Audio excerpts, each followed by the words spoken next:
Hey, hi, hello. Technically it's Wednesday, but I haven't slept yet, so it's still Tuesday in my head. And I thought I'd do a quick video while I was sitting out here on the porch.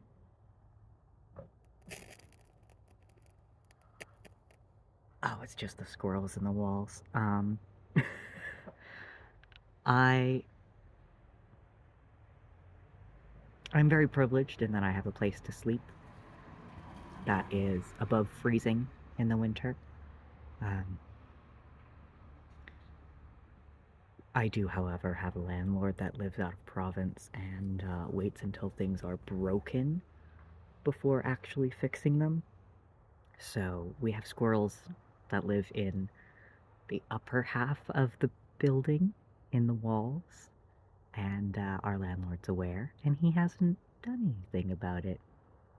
So that's fun. The eaves troughs are also kind of broken, which means we have some really terrifyingly beautiful icicles that hang above the front door, and I say a little prayer every time I enter and exit so I don't get impaled. Um,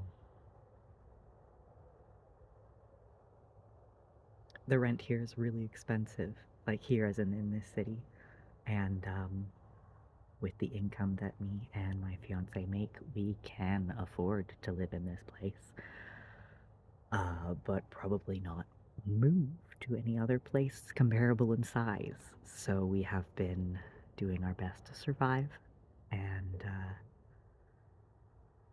when we really need to, the house comes together to bug the landlord into fixing things, so it's livable.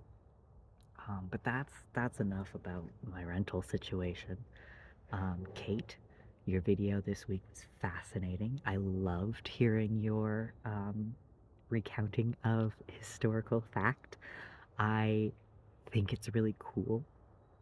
Um, and it kind of reminds me about how in the trans community we celebrate like the day that we go on hormones or the day that we've had major surgery because they're like big steps in our journey. Um, so that's cool. Um, Thanks for sharing that. Um, snow is still here. The icicles are here because it's melting when the sun is up and it's freezing when the sun is down. So we're like hovering right around that frozen point. There is still like a good half a foot of snow all over the yard. Um, and I don't anticipate it leaving very quickly, just because the temperatures aren't going up to like 10 degrees Celsius yet. It's just sort of making it very treacherously icy. Um, but it hasn't been snowing, so that's good. My trip up to Edmonton was good. There's less snow up there now than there is down here, which is always weird because you'd think going further north would mean more snow, but not so. Not so. Um, the trip was good. The show was good. I I am quite known for doing like emotional, cathartic performances that make audience members cry, even if it's like a happy number. But for the first time in my life, I made myself cry. So that was a pretty cool experience. Um, I also got to chat with someone that I haven't seen in over a decade because we graduated from high school together. But they saw that I was in the show and they wanted to come see me perform. And that was really cool and kind of weird. But there's another queer that I graduated with who's now out. And that's cool. Um, yeah. I was so nervous getting ready to go. I have travel anxiety and I have stage fright, so like I picked a good job. And I was not doing well when we were getting ready to go for the bus up to Edmonton. But I managed to keep it together enough to get on the bus and get to where we need to go. And Elliot and I stayed at um, my where my sibling-in-law lives, and they haven't been staying there, so it was just the two of us, and their really fancy record player and a really nice couch. So we had a lovely, lovely evening, just like resting and recuperating. Um, and I was still exhausted by the time Saturday came around, but I did it. I got myself together, and I did it. I'm very proud of myself, and I'm really proud of the work that I do. Um, the first half of my performance was a number that I've done for 6 years now.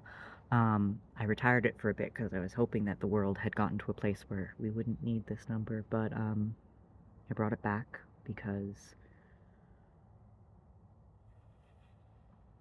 politicians everywhere are attacking human rights, specifically trans rights and trans kids' access to medical care. And it's really scary to watch happen again. Um,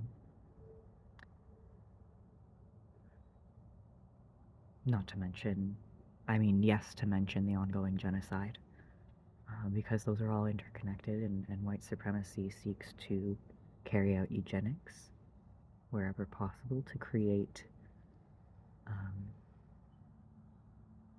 what some believe would be a perfect human race, and I'm firmly against it. As a disabled trans person, uh,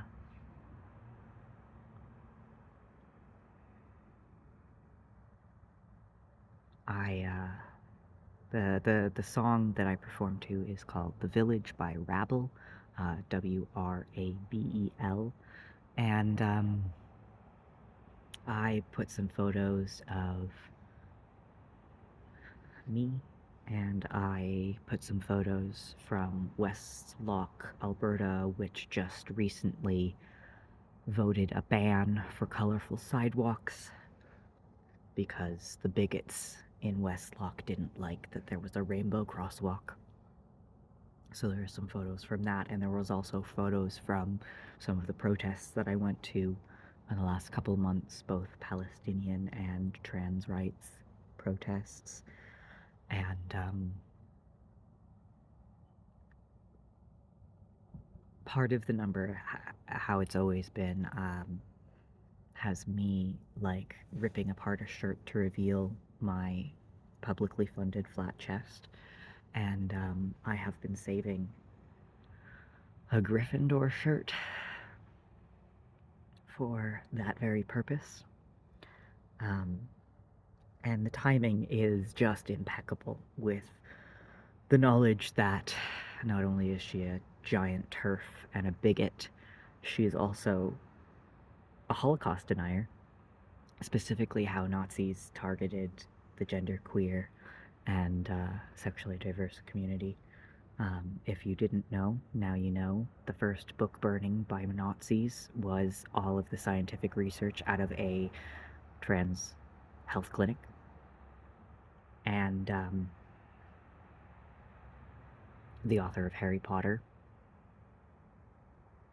had to be educated on that because she was telling people that that wasn't true. And so to be able to publicly destroy something that was one of my gateways into the queer community when I was younger was really cathartic, and everyone cheered, and it was really great. Yeah.